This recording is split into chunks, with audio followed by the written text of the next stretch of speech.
The silver screen has thrown up so many golden couples. Bogart and Bacall, Hepburn and Tracy, Turner and Hooch. But who could forget the unlikely friendship of two hitmen from In Bruges? After 14 years, the lads are back, but this time there's trouble brewing. Please welcome, straight from the premiere of the Banshees of Inisherin, it's Colin Farrell and Brendan Gleeson.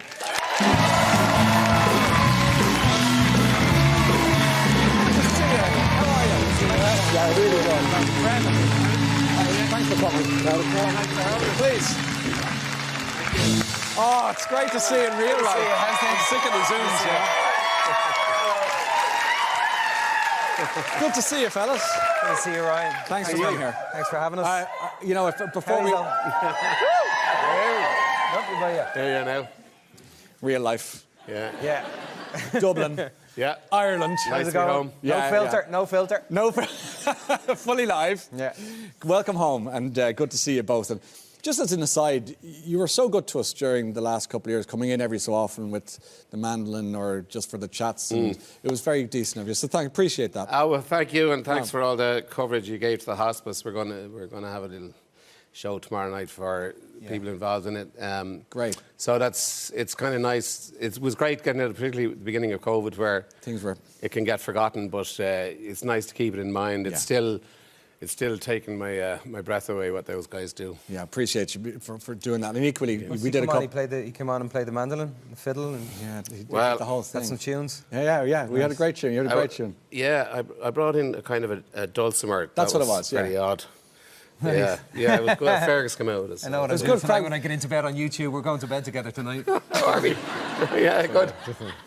And just check it all out. Excuse this, by the way. My throat, I've been on airplanes and in whatever you call it, air conditioned for like so your the last 2 weeks, so I don't have anything. Just let me know. And it's not whiskey either, so just... And Colin, we spoke a few times by the awful Zoom, but thanks again for that. I'm so happy to see you as well, because I get the sense from the movie, which we'll talk about in a sec, I got the sense you were so happy to be home, filming this, Earth, the earthiness of it and all. Yeah, no, it's worked out that once every 3 or 4 years I get to come home and shoot something, and it's not by design, but just by good fortune and coincidence. So this was the first time, maybe in 3 or 4 years that I've been home, and to work. Time. Yeah, well, not been home. I get home every year. Yes. But for a week or two to catch up with everything. Gotcha. But to get home and spend 2 or 3 months here, especially on something I loved, and especially with someone I love, and Martin as well. I know well at this stage. After 14 years since In Bruges, but it felt like it was yesterday. It didn't feel like it was 14 years. Really? Yeah, except for the pains in the knees and the hips. But that's different. Because I was watching this film during the... Congratulations on the movie. I mean, as I say, we'll get into the nuts and bolts of it, but I watched In Bruges recently again. And just briefly on that, it's gained a bit of a cult status, as you probably are hearing more and more. People are probably quoting it to you more and more. Something about it. It seems to have been a slow burn that's just following you. Have you noticed that, Brendan? Yeah, I mean, it was a little bit confusing. It's a little, like Martin is a very singular voice. Yeah. So... when In Bruges came out, I remember thinking, oh no, like, is that the way they're going to sell it? Yeah. And there are all kind of, when something is unique, there isn't a genre you can shove it into and just say this is what it is in order to give people the correct expectations. So when people saw it, they came for the wrong reasons, really. They thought if it was a comedy, it's not really a comedy as such. They thought it's whatever, a killer or thriller thing or something. It's not really that as such. And so it went out a little slowly, and even in Britain it didn't happen. And then it went over to the States, and suddenly there was an undercurrent started. And then they brought it back. Do you remember that? They brought it back, so it did really well. Brought it back to the cinemas? They brought it back into the cinemas and had another go because second chance. The word of mouth was... Alexander, I'm thinking. Yeah, no, it's just waiting to happen. It's 18 years later. Why I swear I'm fully over it. A reboot. Yeah, I thought it was brilliant. Amazing that they did that. No, it was. No idea. So it had an odd thing, and then it took cult status, and now, it has a very particular niche. It's the one that people would mention most if anyone ever bothers to come up and mention anything I've ever done. Is it really? Yeah. Of all the things? In Bruges, yeah, absolutely. Really? Yeah. Will you tell us about Or Alexander, I want me money back. But come on. Let's talk... funny. Let's talk about this movie, because... why don't you give us the plot for as much as you can? So best mates. Yeah. Lifelong or very long time best mates. We have a standing agreement every day. We go to the pub at 2 o'clock for a few pints and a bit of banter, and I call up to his house the first 30 seconds, minute of the film, and he tells me that, well, he doesn't tell me yet, and he ignores me. I knock on the door and I say, I'll see you down the pub. Yeah. I go down the pub, he's not there. The barman says, where is he? I say, he's not here, and he says, he's always with you. And I go, yeah, I know. And he goes, are you rowing? And I say, no. And then I go, I better go and check again, will I? And he goes, yeah, you better. And then I go, and I come back, he's not in the house anymore, and I see him up in the hill. I'll stop soon. Yeah. I see him up in the hill, and I know he's going to the pub. I go down to the pub, he's there, and I say, what's going on? He basically says, I don't like you no more. I don't want to be your friend. And that's it. That's the first. That's the first. Yeah, thank you. It is an That's the first, you big meanie. That's the first. Yeah. And you're crestfallen, and you're trying to. No, I'm destroyed, and it's actually the implications of the severance of this relationship, really, and the importance of this relationship for my character and for his character Colin as well, and how the kind of almost the violence of the severance of their friendship in such a swift and concise line in the sand kind of way, how that over the next 90 minutes peters out into the community and the consequences that it has for everyone psychologically and emotionally in this island community. There's a lot of severance in this film. It gets dark. Yeah, there is, as you know. Yeah. The premiere you've just come from in Dublin, how did that go, Brendan? Brilliantly, yeah. Very responsive. It was in the Lighthouse, and so we had the cinemas where we had the kind of premiere ordinary people. We could ask kind of people that we knew, friends, and then there'd be people who were involved. And then the next cinema were the cast and crew, which is fantastic, and it started at the same time, and it was part of the one experience. So it meant it was a particularly kind of collaborative thing. Yes. Everybody was invested in it in a way that, you know, it's the dream way to work. And so it was fantastic to be able to celebrate it together with our friends from our personal lives, and maybe, you know, the people who were as much a part of making it as we were. Yes. So it was fantastic. Like, we actually had to bail to come out here, and we're kind of saying, hey, there's a whole thing going on there that just people we wanted to see, especially for you. Yeah. I mean, I'm missing 2 weeks. It's a little bit different. Yeah, no, I mean, I know the purpose of me visit home this time, 36 hours, is to sell the movie and do a bit of press tomorrow and all that jazz, but I had friends there that I wanted to see that I didn't get to. But look, I know I'm home this time, and I'll get home again. But I do miss the people that mean a lot to me. Of course. That still live here, of course. But the film, that's what, like, to go back to your original question about the earthiness of the experience working on this out the West and being on Inishmore for, you know, we rehearsed with Martin. Martin insists on rehearsal for the whole cast for 2 or 3 weeks, which you never get in film. No. You never get that. I mean, that's something that you get in theatre, you know, a bit longer, of course, but you never get anything like that in film. So to sit in a room with people and to begin to have that kind of shared experience was extraordinary. And then we went to Inishmore in the Aran Islands. We were there for 4 weeks, and then we went to Achill.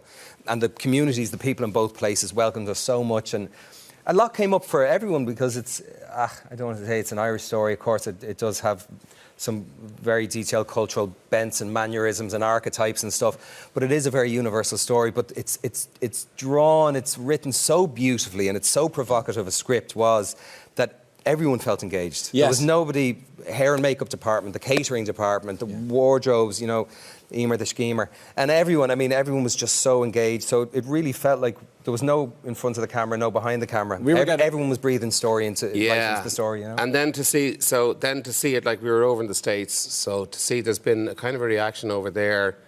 We were in Venice, we got a phenomenal sort of reaction. You got a 15-minute standing ovation. Yeah. 15 minutes, what do you do 17 seconds. No, when you're sitting there for 15 minutes and they're still clapping? I mean, is that weird? Mortifying. Why is it mortifying? Slash lovely. Beautiful, Beautiful. You look over at Martin McDonagh, who has really earned it, like 7 years on from when he's had the first idea, and he's saying, "Oh yeah." So he was keeping it going, and people do compare notes a little bit. So there's a kind of a competition. But there's a tradition with there's a kind of thing where they know if they keep doing it that it will mean something. Yes. This is kind of our favourite. It's a little bit odd because I say, is the spontaneity coming out? You don't want it orchestrated. Yes. But it's not that. It was coming from the heart, and you could feel it was coming from the heart. But they knew that by staying there and doing it, it would get traction by having 15, and it did. We tried to leave, and they said you can't leave. Yeah, in mid-ovation. Until they stopped clapping, and we're like, okay. It sounds like you had take that another kind of almost an Irish reaction going, stop. Like it was a little, but it would have been rude. It's like the different cultural things. It would have been rude to go. Would have been rude to actually go. Yeah. We thought we were trying to take them off the hook a little bit. It says, okay, thanks. And I was planning a yawn on the way out. No, it was beautiful because Venice really is about film and not business. Yeah, that's very true. And then we go to New York, which is a little bit more hard-bitten. and there's a little bit of that, and just the reaction that was coming across. And what happens is it's a sundering. It's not complicated by romantic or sexual love, and it's about how a breakup happens of somebody that's deeply embedded in who you see, how you see yourself, and all that.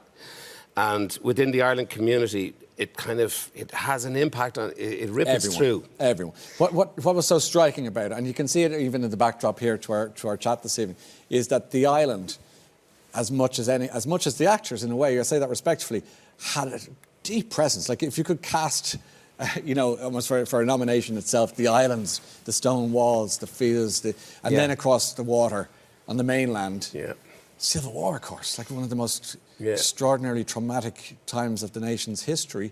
But really what's mattering here was the sundering, as you call it, the severance, as you call it. Yeah. There's a lot going on here, Brendan. Yeah, I think it goes, obviously, I came out, I've seen it 3 times now, one that wasn't quite finished, but each time you come away with something different. And the second time I watched it, I kind of said, this is actually how wars happen, where there's something that I firmly believe in. We're accused of falling out over nothing, which from one prism it is, but it's deeply central to me. Yes. And it's deeply central, the results and the consequences are deeply central to him. And so you can see how things, once you get entrenched and all that, and once you lose sight of so what's been happening though is where people, like we were on Colbert, Stephen Colbert's late show, and he talked about the kind of loss that he saw in it, that he actually wept at a particular point because of a personal memory that went back into his life. Yeah. And it's been happening consistently with people at this stage from the 4 countries that we've been in so far, where people, both sexes, people of all ages that have seen it, they're personalising the loss of something that was very deep. Lost friendship, lost family relationships. Yeah. There's a universal language in all of that. Yeah, like Martin's stuff, it's a very small story, and as you mentioned, like the islands, the world is epically shot. Yeah. It's hugely cinematic, and it elevates a very, very, in one way, small story into something that's... And then it is odd how people are connecting with it in a universal way, and not always specifically about anything in particular, other than just that separation. I had the same with the crew. Yeah. Like the crew, if you don't think that the crew on a film set are your first audience, you're not starting from the place of respect, telling a story that you should be starting from. And so with that in mind, the crew went from being the audience to being players in the story as well. I mean, we'd go into the makeup trailer and we wear makeup in the morning, and light makeup. And Orla, Carol, who's doing makeup, and Linny, who was doing the hair, they inevitably, organically end up telling us stories about their upbringing, their lives and relatives they had, and certain members of their family that were from the West, certain hardships that were experienced. There was a kind of a sense, a communal sense that grew throughout the whole experience. Yeah, it happened very quickly. It happened very quickly, and it got deeper, to the point where I was knackered by the end of it. Yeah, because we were all sharing a really intense experience, and there was love and there was hope, and there was, as you said, the personalisation of the story was happening for everyone in their own little intimate ways, some of which they shared, and some of which people, of course, kept to themselves. We got, I got loads of emails this week from when people heard you were coming on the show to the radio programme to say that they were extras on this movie. Oh, yeah? Yeah, and they said that they became a family. One woman said that she got really upset in a really nice way because... I didn't mean it. No. She was standing beside another extra who said, I knew your father. And they had this lovely, as you talk about intimate conversation, then you signed a cornflake packet for another woman, and the two of you, and so, so there's obviously... I remember that, actually. Do you remember that? Yeah. And again, this donkey... we don't want to talk about Jenny now. I want to talk about Jenny. Jenny's getting enough press. Because Jenny is getting a lot of attention. Yeah, look at her with her little red ribbon and her bell. Jenny, there's a dog, a horse and a donkey. So you're like Francis of Assisi in this film at one stage. Yeah, exactly. Kind of talking to all the animals. With knee pads on and shoulder pads. I got bitten and kicked. And how did you get on with this one? Grand, until she kicked me the one day. But I got too close to her. It was my own fault. I misjudged her need for personal space, apparently. Yeah, very American of her, considering she's from the West herself. But she was great. She was brilliant. It was her first film, and she was just extraordinary. And animals are honest. They're more honest, exactly. They're more honest than us humans, They don't really have subterfuge, and they don't have... You know, they're not plotting. Yes. I mean, they're plotting for food sometimes. Yeah. But that's pretty honest as well. You know, they're not really deceitful. So to have them around, it's amazing because a film set is in an environment not unlike here where people know what their jobs are and it's a bit of control and you've got to maintain a system and a bit of a rhythm and all that kind of stuff. But a donkey comes in and it all goes to shite. Literally. You know, and you're at the animal's whim. So you're kind of working with the animal and you can't, you know, and... I loved, I was talking to Barry Keoghan recently on the radio, and he was saying, I said, how are you getting on with Colin? And he said the nicest things about you as a mentor, and he said you're like a brother figure to him, and he said that... give him the baitings. Well, he said that he was annoying you because he kept eating your crunchy cornflakes. I repeat, give him the baitings. I love Barry. He did eat me crunchy cornflakes. Yeah, did he? Yeah, he lived with me during the film, and, you know... I'd come in the morning and the fucking place was like raccoons had been there. There would be, I'm not joking, it was one morning I came in and it was like, excuse me French, it was like a piss take, right? I came in and there was a carton of milk. And the carton of milk was on its side and was empty, but there was a lovely puddle of milk right on the floor. It was like somebody said, how can we piss him off? Okay, put the milk on the side, put a puddle on the floor, get the cereal, have some soggy little bits of flakes in the bottom, let that be the last of it. And then, so I saw the milk, I saw the bowl of cereal that was on the counter. It wasn't in the sink where it should have been. And I had the soggy cornflakes. And then I went, I remembered I had milk in the fridge. So I went, that's grand. I got the milk from the fridge, got a bowl out, grabbed the cornflake box, crunchy nut, and it was very light. And there was the plastic thing that the cornflakes is kept in. And he had emptied the cornflakes and put the plastic bag back in it. Yes, an Irish boy. Okay, but apart from that...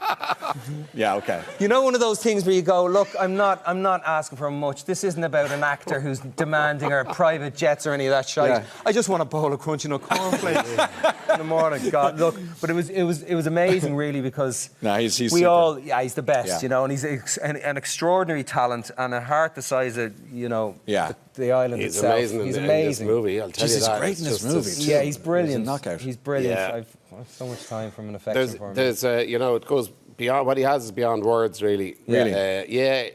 Because we were just talking about it, kind of pointed out at one point, the length of time that Martin stays on his face on one particular critical point.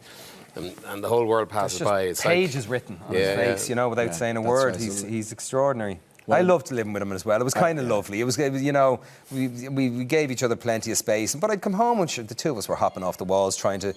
I'm not here.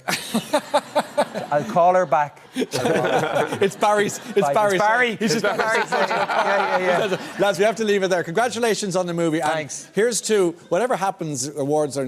Look, good luck with it all. But I think everyone in this country is very proud of you, and we're just so happy to see you here tonight. Glad you're home. Great to be home, and to put a movie like this on the big screen for us all. Thanks, Ryan. Fair play. Great. Thank you both. Thank you.